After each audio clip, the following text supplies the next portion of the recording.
What's going on, people? Welcome back to the United Stand. My name is Maud, and I'm sorry for a little bit of a hiccup, but we are back for this presser. Amorim has just spoken about the game tomorrow. You know what? He spoke a lot about certain players, and he's spoken about Cunha, he spoke about Dalot, he spoke about Yoro, and he also mentioned that there's a couple of doubts. So we're going to get into everything in this presser, so make sure you guys sending in your super chats, because we want to discuss everything about this game tomorrow. United are playing West Ham, a little bit of a late kickoff, 8 p.m. kickoff. But it's going to be a very interesting game. So make sure you send in your super chats. Make sure you're staying interactive in this show. And let's go through this presser. So first of all, let's talk about what Amorim started off with. He was being asked questions about his thoughts and how he deals with social media, which I thought was a bit of an interesting question to start off with.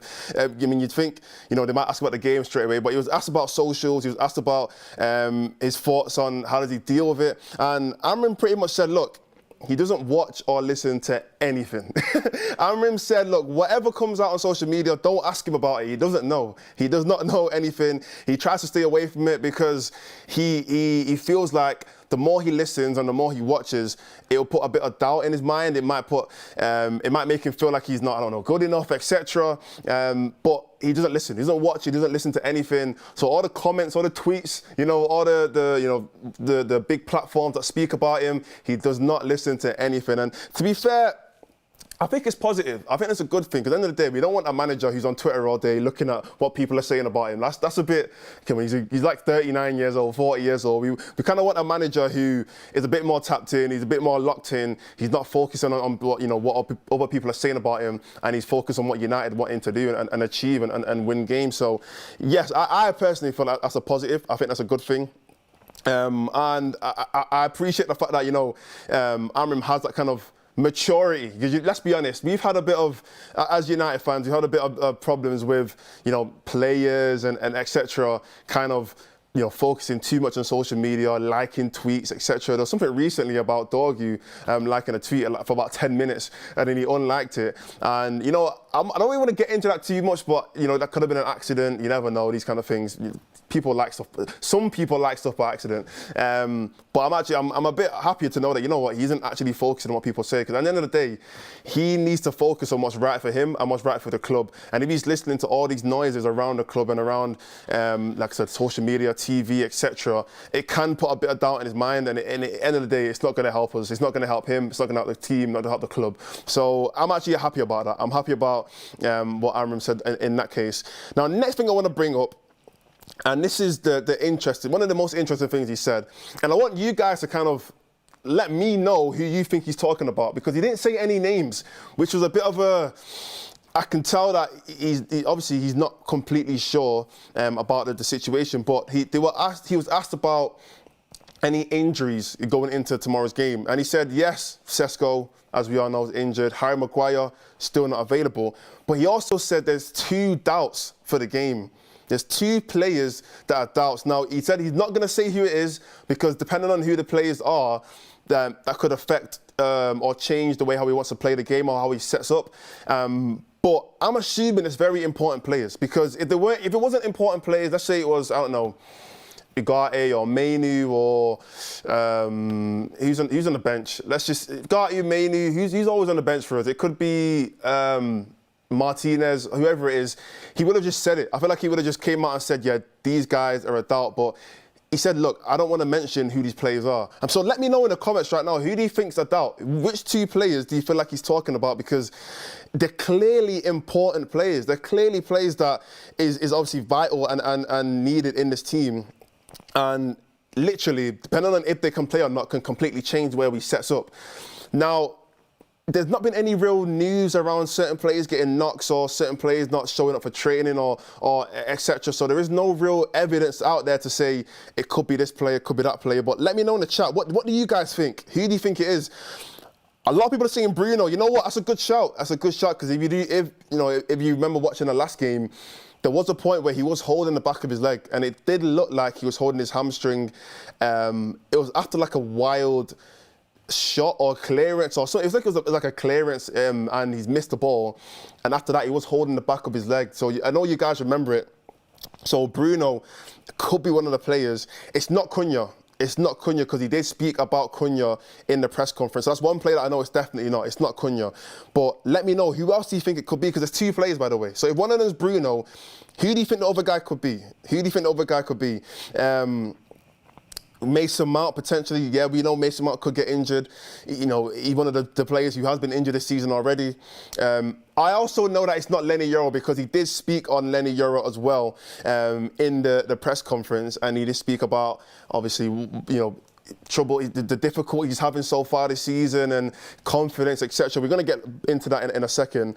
But I know it's not Lenny Yoro. I know it's not Cunha. Bruno is a good shout. I'm trying to think of the other player. The other player could be really, really important to this team. I'm hoping it's not, you know, an Mbumo. I'm definitely hoping it's not a Senny Lamens. I mean, if he's injured, we're in trouble. Delict, I'm hoping it's not a Delict as well. Even Ahmad, you know, I'm looking at Ahmad, I'm thinking, no, I really don't want it to be Ahmad. Because Martinez is back, if it is Luke Shaw, then at least we have a player there that can fill in. But, I mean, yeah, Luke Shaw, I guess we have a replacement there. Lenny Yoro, we have a replacement with Mazraoui at least as well. I think important players would be in that midfield position. Obviously Bruno, potentially even Casemiro. But we have someone like Mainoo who can step in. Ugarte potentially could step in that game. But yeah, I think the fact that he hasn't mentioned it means that it is super important players. The quote is on the screen right now. I'm going to read it out for you. Ruben Amorim on injury. He says, "We have 2 doubts for the game. It will change the way we're going to approach it. Let's see if they can play. The rest of the squad is good. Matheus is back. Harry and Sesko are still out." A lot of people are saying Mount. I don't want it to be Mount, by the way. Before you say it, I'm not asking for it to be Mount, but if I'm going to put my money on it, I feel like it might be Mason Mount, just because if he is out, that does change a lot in how we play the game. When I look at someone like Bruno, I like Bruno. Anyone who watches United fan will know that I'm a big Bruno fan. However, if Bruno goes out, I don't think it changes how we approach the game, because I feel like he would just put Mainoo into Bruno's position and we would just set up the exact same way. So I don't think that changes how we approach. It just kind of like for like. And he said before in the past that, you know, Mainoo and Bruno are direct swap, that they're both competing for the same position. So I don't think Bruno would change the approach. However, Mason Mount not being available, that kind of, in my opinion, that means that a player like Ahmad might have to fit into that position, and then if Ahmad's into that position, that means now Dalot has to go into right wing back, and then obviously Dorgu's on the other side. I think that changes more. More things can change because of that. Mbumo, if it's Mbumo, I might cry. That's how important I feel like Mbumo is. If it is Mbumo, I genuinely might shed a tear, because that changes a lot. So many players have to move here and there and plug in and etc. So anyway, they're the players that Amorim spoke on, and that could potentially miss out for tomorrow. So let's move on. Hopefully, like I said, hopefully it isn't one of those super important players. And I mean, hopefully they are available. He didn't say 100%. He did say doubt. So a doubt means that they could obviously be available. So anyway, let's move on. So he did speak. He was asked on, let me get the quote up here. He was asked on Lenny Yoro, and this is what I want to touch on. So Amorim says, "I spoke with him because he makes a mistake and struggles. He wants to do everything so well. He's growing with games and setbacks. It's not easy for a young guy. He knows it wasn't his best game." Now, I think we all kind of know Lenny Yoro has had a little bit of a struggle, not too much. It's not something to, you know, oh, he's done, he's finished. It's never that. He's nowhere near at that point. But he has a little bit of difficulties, which, let's be honest, it's understandable. I mean, he's a 19, 20-year-old kid. You know, it's his, second season now at the club.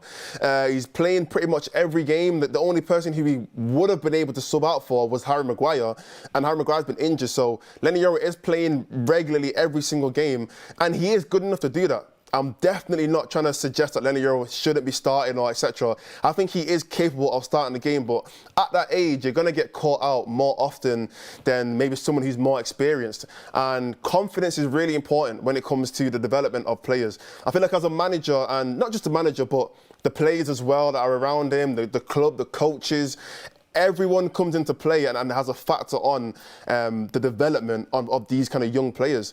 So for me, I look at Lenny Yoro as one of our stapled starters in the future. In the next few years going forward, I expect Lenny Yoro to be starting every game for Manchester United when we are hopefully, competing for the bigger trophies.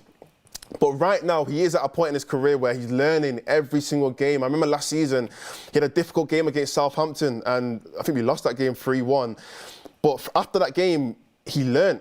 And I didn't see that kind of level. I didn't see the same troubles that he went through in that game literally again till the end of the season. So it shows that, he is learning, and he is a bit hard on himself. That's one thing about Lenny Yoro that I've realised. He's hard on himself, but at the end of the day, we want our players to understand where they've gone wrong and to want to be better. Because let's say Lenny Yoro came off the pitch and he was just like, I don't care. I'm starting next week anyway. I'm starting on Thursday anyway, so who cares if I play bad? That to me is not the right mentality. I almost want him to be like distraught. I want him to feel like I need to get better. I need to get get on the pitch tomorrow 2 hours earlier to work on etc. Work on different drills, and I need to get in the gym so I can pump, get a bit stronger, get physically to the point where I need to be. I want him to have that motivation. And Amorim also says the same thing. He said that he spoke about him. It's good to see that the manager has a little bit of a concern in the sense of he wants Lenny Yoro to do well, and he can see the trajectory of his career and where he can get to, and he is speaking to him and trying to help him through these difficult periods of his career. But I think it's a great thing, because at the end of the day, again, if Amorim was to have just been like, oh yeah, he had a bad game, I'm not gonna play in the next game. Hopefully he'll be able to get better for the game after that. Then it's almost like the manager's kind of giving up on him. Like, I can see Lenny Yoro starting again tomorrow, because Amorim clearly thinks, he's still a great player. Difficult period, but at the end of the day, we know what he can do. And if we can just get the best out of him, we've got a superb player, a great young talent on our hands that is worthy of a place in this team. So that's Amorim's thoughts on Lenny Yoro. But let me know in the chat as well, what are your thoughts on Lenny Yoro? Are you confident? Are you still confident? Do you think he should start the next game? I mean, I mentioned before about the players that we have available. Mazraoui is back, so he obviously could play in that right centre-back position. Lisandro Martinez is obviously more of a left-sided centre-back, so it wouldn't really make sense for him to start there. But we do have players that can come in and out of the team, and it's not a downgrade, in my opinion, it's not a downgrade if Mazraoui plays. I think it's a good rotation to have, considering in this month we're playing 6 games. We're playing 6 games in the month of December. We're going to need to rotate anyway, or else we're just going to get fatigued, and, when it comes to January, when certain players are not going to be here, like Mbeumo and Ahmad, etc. If everyone's tired because we haven't rotated, it's going to harm the team a lot more than what it should do. So I think rotation is good, and if Mazraoui was to start, in my opinion, I wouldn't be too annoyed, but I do still want to see Lenny Yoro in this team, in and out of this team when the time is right, just so we can, help his progress. So, like I said, let me know in the chat, what do you think about that? What do you think about Lenny Yoro and Amorim's obviously thoughts on him? But look, let's move on. There's some more calls. He spoke about so much in his press conference. It was short, but he got through quite a few different topics. So the next thing that I want to touch on, which Amorim spoke about, is, let me just get it up quickly here. Just give me a second while I load this page. So he spoke on Dalot. Now, he was asked some questions about what he thinks about, obviously, Dalot's form, etc., and how well Dalot's doing. Now, let's be honest, we're honest on this channel. We like to give our opinion. Dalot hasn't had the greatest, season so far. And in my opinion, I always say this, look, he's not a left wing back. We're playing him at left wing back because he has attributes that should work at left wing back, and we don't have another player in that position that is completely running away and has, stamped his position there. So Dalot is in and out the team in that position, but he's not a left wing back. He's a right back. He's a right back. He can probably play left back or left wing back and right wing back, but his best position, where you're going to get a 10 out of 10 Dalot game, is at right back. But Amorim, his comments on him, he spoke about how powerful and versatile Dalot is, and that's why he's in the team. And obviously, a lot of people have a lot of doubts about him, and can he do this, can he do that? And Amorim said, look, this guy's an international player. He plays for Portugal every single game. He can play on the right side, he can play on the left side, he can go forward, he can defend, he can do everything that is needed in that position. So Amorim clearly is very confident in Dalot as a player. A lot of people think that, in the summer, Dalot could be sold, etc. I think Amorim looks at Dalot as a player who he wants to keep in his team.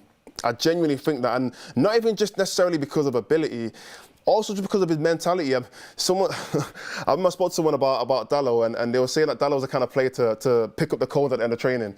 Like, he's the kind of guy to set up with the coaches and be, helping out with the drills and helping out with the youth players, and all. He's like a teacher's pet. Like, he's one of the guys that the coach is always going to love because of his mentality, just how he is as a person, his personality, all them kind of things. That Dalot is that kind of guy where you want him to be around the dressing room. He brings a positive vibe, a positive energy to the dressing room, and these things are important. People, you might not realize it, but they are really important. And even, I've been to Carrington a bunch of times and done that open train, film for open training and press conferences. Dalot usually is the first, if not the only person to actually come and speak to people, as in like the media team, etc., and just say hi. Sometimes it's just a, hi guys, how you doing? Everyone's like, hi, cool, and then that's it. But sometimes, genuinely, Dalot might be the only person to do that. And I feel like that's a testament to his character as a person. He is genuinely just a nice guy. He is just a nice guy. And it helps, like I said, it helps in the dressing room to have players like that who bring that kind of energy to the team, especially, if it is difficult periods. I can't imagine Dalot walking around with his head down. I cannot imagine it. He's the kind of player to be excited, to be, ready, up for it, to go and, win these kind of games and come back. So, that was his quotes on Dalot. Someone's a great human and something footballer. I don't want to say he's a terrible footballer. I can understand where your frustrations are, but I just think in his position, it doesn't help him. He's literally going from being a right back to a left winger, pretty much. That's pretty much what a left wing back is sometimes. You're playing as a left winger, and we're confused as to why he's struggling. Like, imagine if we asked, I don't know, Lamine Yamal to be a left back. He's gonna struggle. He's one of the best players in the world, but you put him at left back or even left wing back, there's gonna be times where he's gonna struggle, and we're gonna look at him and think, oh wow, like he's not as good as before. No, he is in his position.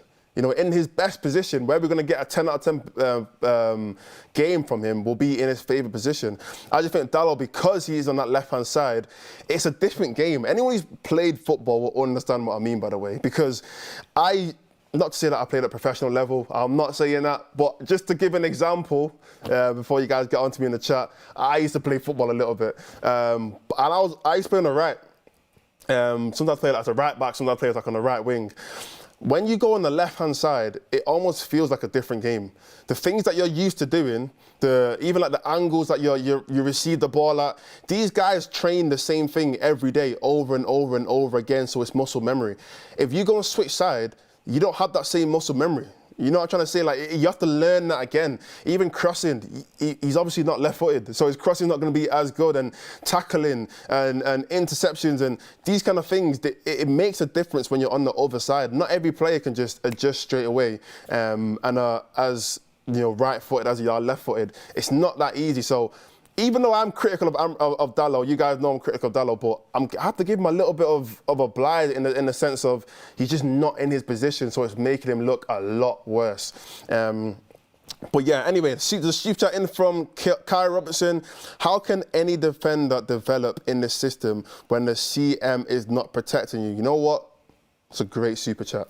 That is a great super chat, because look, as we all know, the midfield is one of our biggest problems, and when you don't have a strong midfield, and I'm going to use another example from when I used to play football. I'm sorry if you guys are like, who are you? I don't care.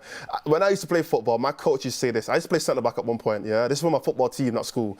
I used to play centre-back, and my coach used to say to me, if a player is running at you through the middle of the pitch, your first person that you should be angry at is the midfielders. Nobody else. The first person that you should be angry at and frustrated at is the midfielders that are in front of you, because there's no reason, but a player should not be running at you as a centre-back through the middle of the pitch. That means that something's gone wrong in the midfield, and that somehow the ball has come through and there's a player running at you. The players should really only be getting the ball on the wider areas. The midfield should be so compact that it's difficult for the ball to end up coming through. It takes some kind of genius pass or risky pass or maybe like a really quick play, like just slips through or something like that. But most times the ball players shouldn't be able to just run through midfield and get straight to the defenders and be able to run at them, because the midfield should be so compact and so, like I said, so narrow sometimes that it makes it difficult for the opposition to be able to get through there. The reality is, in our midfield, it's very easy to run through. It's very easy to pass the ball through. It's very easy to get through that anyway. There's only 2 players there most of the time. So not only does the formation not help, but the players that we have in there, they're not exactly the kind of players that are going to be organised, structured, in the right position or at all times. And yes, that does end up having an effect on our defenders, on our centre-backs, because now you've got their players running at you. And as a centre-back, especially if you're, let's say the right or left side centre back isn't even available, then maybe they've gone forward and it's a counter attack. It puts you at a very, very awkward, a very dangerous situation, a very threatening situation when it comes to them getting a goal. So you know what, that super chat, you're 100% correct. It's difficult to develop in a team when the midfield is not sorted out. But yeah, moving on. So that is a conversation that he had about Dalot. And the last thing I would touch on that he spoke on was about Nuno. Obviously, Nuno is the West Ham coach. He has obviously West Ham have, they've sacked 1 manager this season, right? Not 2. It's Spurs that have sacked 2 managers, yeah. West Ham obviously just got Nuno in, I guess, recently. Well, I say recently, but obviously this season. And he did speak about him, and he says about how he is impressed with his tactical side of the game. And Nuno, as we know, what he did for Nottingham Forest was amazing. What he did last season, I was hoping that they'd finish in the top 4 or top 5, because I thought, I like an underdog story. I like the fact that they had very talented players. They had some great young players in like Elanga. Obviously, Elliot Anderson was there last year. They had obviously Gibbs White and Hudson-Odoi, etc. And then obviously you got all the players like Ola Aina, great player, Chris Wood. They had a very good team, and Nuno was managing to get the best out of all the players in that team. And obviously now coming to West Ham, it's a completely different job, different set of players. But I remember saying, look, it's going to be a tough game. It's going to be a different game. In fact, let me see where West Ham is in the table. Or somebody could let me know in the chat where West Ham are in the table, because Amorim was obviously saying, look, it's going to be difficult. Let's not think we're going to run through this team and it's going to be an easy game. It's going to be a difficult game. West Ham are 17th in the league right now. 17th, wow. 17th in the league. They're level on points with Leeds, so they are technically in a relegation zone almost. If they lose today, tomorrow, if they lose tomorrow, it could be looking a bit dark for them. And they are one of the teams that are going to be battling for relegation. Their form, if you look at the last 5 games, they've won 2, drawn 1, and lost 2, which is not the greatest form. Looks a bit like Liverpool. Actually, no, it's probably better than Liverpool's form, actually. Probably a bit better than Liverpool's form. But West Ham are kind of team that I always look at them and think, we should be going there, getting 3 points, etc. But you never know. Last season, if I remember correctly, I'm pretty sure they beat us. I remember Saka getting an assist. I remember that specifically. I remember Saka getting an assist against United away. I think it was the away fixture. And they obviously ended up winning that game. I think it was 2-0. I think they won 2-0. Yeah, it was a poor game for United. But I think Amorim understands. Look, it's going to be a difficult game. A lot of games this season in the Premier League are going to be difficult. So he just respects the other manager and respects what he can do. But yeah, look, that was what Amorim spoke about in the press conference. He did also speak a little bit about Shea Lacey and say that he was talking about the different things that he needs to work on and the differences between obviously the academy games and men's football. But he said that Shea Lacey's ready. He said at the end, he is ready. So you never know. We could see Shea Lacey at some point this season. I want to see him at some point, at the right point. Not just for the sake of putting him in, but at the right point in the right game. I do want to see a player like Shea Lacey get some minutes. But he did obviously mention that there is a lot to learn. So there is no expectation on what Shea Lacey should be doing this season. But that is what Amorim spoke about in his presser. Like I said before, let us know and let me know in the comments in the chat what you think about all the things that Amorim has said. Are you confident in the game tomorrow? Are you excited in the game tomorrow? But like I said, thank you guys for listening. Thank you guys for watching. And I'm going to see you tomorrow. In fact, let me do a quick little promo for tomorrow. So obviously the game is at 8 p.m, but we have a full day of content. 6 p.m. will be the start of our content day. It will be the countdown to kickoff. I will be here with Kev Kev will be here on the countdown to kickoff. It's been a minute since Kev's been here on the countdown to kickoff, so you guys obviously know who Kev is, but he'll be here. We were talking everything about pre-game. Obviously, we're going to be bringing out the lineup for you guys. Super interested to see what Amorim does with that.